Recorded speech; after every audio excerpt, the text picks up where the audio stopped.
Карапайым, кыргыз Кудай буйруса, Виноградовага келип калдык иншалла. Баары Кудай буйруса. Эми көрөбүз иншалла. Баарыңызга салам да баарыңызга ден соолук.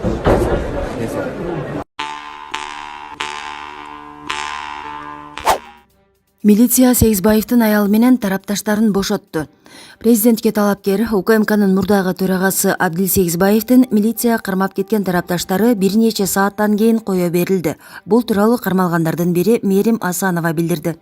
10 чакты адам пикетке чыккан эле. Аларды милиция кармап кеткен. Протокол түзүлгөндөн кийин кайра бошотулду, дейт ал. Абдил Сегизбаевдин пикетке чыккан 10 чакты тарапташын жана жубайы Айнура Сегизбаеваны милиция Ленин райондук ички иштер бөлүмүнө алып кеткен. Алар Сегизбаевди колдоо иретинде бүгүн 28 январда Токтогул Сатылганов атындагы Улуттук филармониянын алдына пикетке чыгышкан. Ушул эле күнү Улуттук филармонияда президент Садыр Жапаровдун кызматка киришүү инаугурациясы болуп өттү. Улуттук коопсуздук боюнча мамлекеттик комитеттин мурдагы төрагасы Абдил Сегизбаев 2 айга камакка алынган. 27 январда анын бөгөт чарасы Бишкектин 1-май райондук сотунда каралып, сотко чейинки териштирүү үчүн 25 мартка чейин атайын кызматтын тергөө абагында кармоо жөнүндө чечим чыккан. Балбак Түлөбаев жептеги отказандарды газга өткөрүү максатында меморандумга кол койду. Бишкек шаарында ыш көйгөйү актуалдуу бойдон калууда. Бул маселени чечүүнүн жолу катары Борбор каладагы көмүр менен жылытылган объекттерди газга өткөрүү керектиги айтылган. Бүгүн 28 январда шаар мэринин милдетин аткаруучу Балбак Түлөбаев шаардагы 19 отказандарын газга өткөрүү максатында Газпром Кыргызстан компаниясы менен меморандумга кол койду. Акыркы убактарда Бишкекте ыш маселеси пайда болду. Ошондон тарта бул көйгөйдү чечүү максатында иштерди жүргүзүп келе жатабыз. Көйгөйдү 2 тармак чечиши керек. Бири өкмөт, бири муниципалитет. Муниципалитет өзүнүн иш-чараларын аткарып жатат. Бүгүн мына Газпром Кыргызстан менен меморандумга кол койдук. Азыркы учурда Борбор каладагы 23 отказанды алмаштырабыз. Алардын баары көмүр менен жылытылган отказандар болчу. Булардын баарын газга өткөрөбүз. Буйруса 20 октябрга чейин бул иштер бүтөт. Экинчиден, Бишкектин жаңы конуштарындагы бардык мончолорду газ менен жылытууга өткөрөбүз, деди Балбак Түлөбаев. Аэрофлот Кыргызстан жана дагы 86 өлкөгө 1 айга чейин каттамын токтотту. Аэрофлот 1 айга чейин эл аралык каттамдарын токтотту. Тизмеде Бишкек жана Ошто бар экенин авиакомпания өзү кабарлады.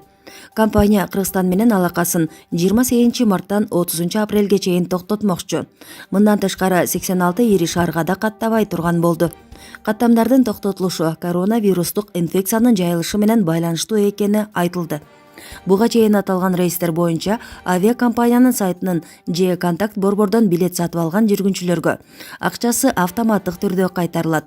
Ал эми билеттерди Аэрофлоттун сатуу кеңселеринен алгандар ошол жактарга кайрылышы керек деп айтылат маалыматта. Брондоо боюнча бардык маалыматтарды Аэрофлоттун управление бронирования бөлүмүнөн текшерип алууга болот. Булак Спутник.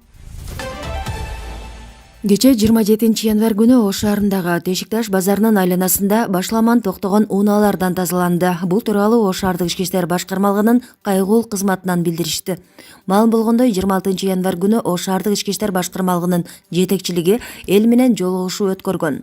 Жыйынга келген жашоочулар Тешикташ базарынын айланасын иретке келтирүү, туура эмес токтогон унаалардан тазалоо боюнча кайрылууларды жасашкан. Алар башаламан токтогон унаалар жолтугунан пайда кылып, ары бери өткөн жүргүнчүлөр үчүн тоскоолдуктарды жаратып келгенин айтышкан. Кечээ Тешикташ базарынын айланасы толугу менен иретке келтирилип, жол четине башаламан токтогон унааларды толугу менен тазаланды. Тешикташ базары Ош шаарындагы жашылча жемиштерди саткан чоң базар. Булак турмуш. Бишкектеги Борбордук мечитте 900 000 сомго жакын акча салынган капчык уурдалды. Уурлук учуру видеого тартылып калган. Жабырлануучунун айтымында акча капчыкта болгон, аны атайын буюм сактоочу кампага таштап кеткен. Намаздан кийин ал киши кайтып келип, сумкасы уурдалганын түшүнөт. Капчыкта 300 000 рубль, 55 000 сом, 5700 доллар жана 12 000 сомдук алтын сөйкөлөр болгон. Сумкада паспорт жана айдоочулук күбөлүк дагы болгон. Ал акчага жер тилкесин сатып алайын деп жүргөн. Булак элдик медиа. Мага күндө баланы уруп согуп турган няня керек деген жарыя талкуу жаратты. Интернет тармагында бала багуучу издеген эненин WhatsApp колдонмосундагы ойго келбеген жазуулары пайда болду. Ал жерде мага баланы күндө уруп согуучу, катуу кармай турган няня керек деп жазылган. Ал өгөй кызын жазалоо үчүн ушундай жолго барганын айткан. Учурда бул тууралуу социалдык тармакта кызуу талкуу жүрүп, өгөй эненин кылыгы коомчулуктун кыжырын жаратууда. Милициянын кайгылуу кызматы Бишкекте тоноого шектелген адам кармалганын кабарлады. Маалыматка ылайык, Борбор калаада 27 январда саат 16 чамасында 102 кызматына Жумабеков көчөсүндө жайгашкан дүкөндөрдүн биринде акча жана чөнтөк телефон тонолгону тууралуу маалымат түшкөн. Айтылган дарекке барган милиция кызматкерлерине 43 жаштагы жаран арыз менен кайрылган. Ал баласы дүкөндө соода кылып жаткан учурда белгисиз адам коркутуп 13.700 сомдук Samsung Galaxy A11 үлгүсүндөгү чөнтөк телефонун жана 900 сом өлчөмүндөгү акчаны тартып алып качып кеткенин айткан. Ыкчам кармоо иш-чарасынын жүрүшүндө шектүү катары 29 жаштагы жаран кармалган. Аталган факты кылмыштардын жана жоруктардын бирдиктүү реестрине катталып, Жазык кодексинин 200 беренесинин негизинде сотко чейинки өндүрүшкө алынган. Шектүү 1-Май райондук милициясынын тергөө кызматына өткөрүлүп берилген.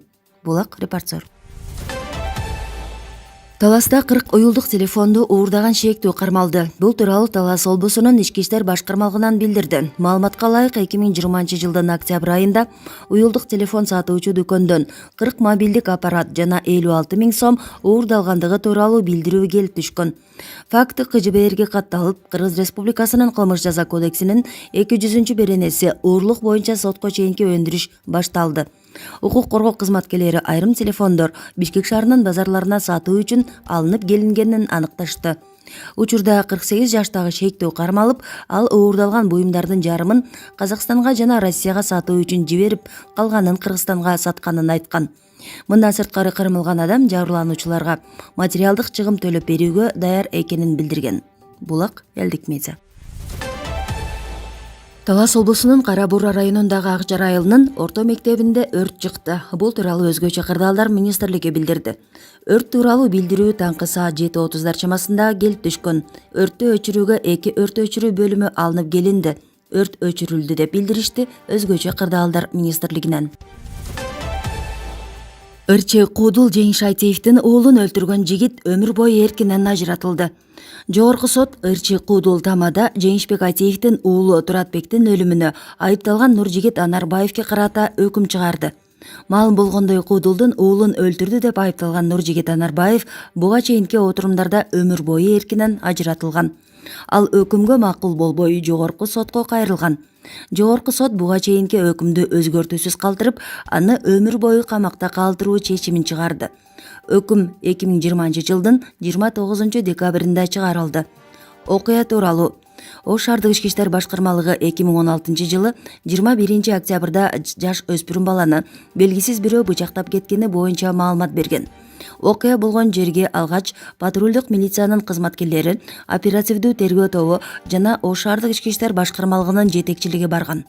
Аталган көчөдөгү номер 1 Б дарегиндеги үйдүн алдынан табылган дене жергиликтүү тургун 12 жаштагы Туратбек Айтеев экендиги аныкталган.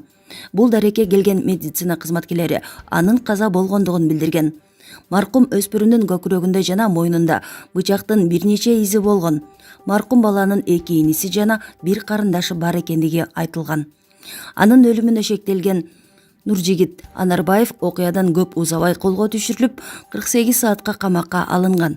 Ош шаардык ички иштер башкармалыгынын тергөө бөлүмү Кыргыз Республикасынын кылмыш жаза кодексинин 97 беренеси адам өлтүрүү менен кылмыш иши козголгон. Шектүү 1994 жылы туулган. Россияда иштеп жүрүп 1 ай мурун кайтып келгени белгилүү болгон.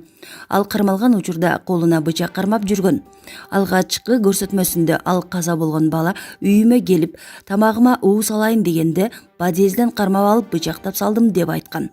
Маркум бала менен шектүү коңшу болгон. Соттук териштирүүдө Нуржигит маркум Туратбекти коркутуп, акча алып жүргөндүгү белгилүү болгон. Бала акча берип жүрүп, кийин Нуржигитке кездешүүдөн качып калган.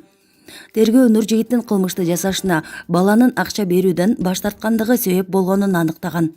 Айыпталуучу Нуржигит 2017 жылдын 24 январында Ош шаардык соту тарабынан өмүр бою эркинен ажыратылган. Бирок анын жакындары буга макул болбой облустук сотко кайрылган. Облустук сот 2017 март айында ишти карап, шаардык соттун чечимин күчүндө калтырган. Шектүүнүн жакындары андан соң жогорку сотко да кайрылышкан болчу. Булак Турмуш Кеч.